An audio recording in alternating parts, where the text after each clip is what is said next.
sebelum tu jangan lupa subscribe. Hari ini kami di Coklat Getah akan berkongsi cara bagaimana memasak serunding ayam. Biasanya memasak serunding ayam memakan masa yang sangat lama. Kadang-kadang hampir sehari baru siap. Kali ini kami akan menggunakan Philips pressure cooker dan ia akan memendekkan masa memasak serunding ayam.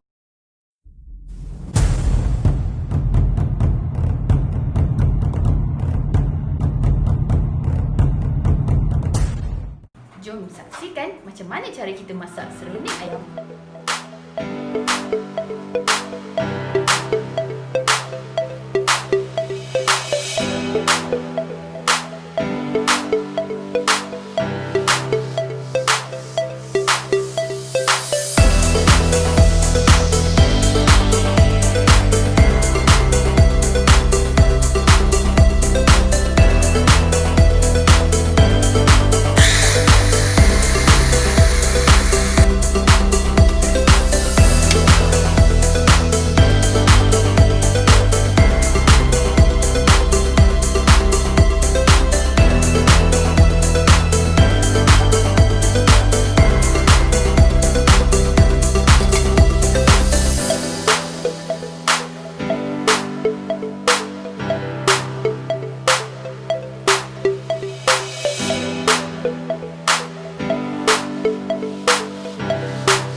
Kerana terus bersama kami di Coklat Getah. Jangan lupa subscribe kami untuk notifikasi di video-video akan datang. Selamat mencuba. Ingat, semua orang boleh masak. Bye.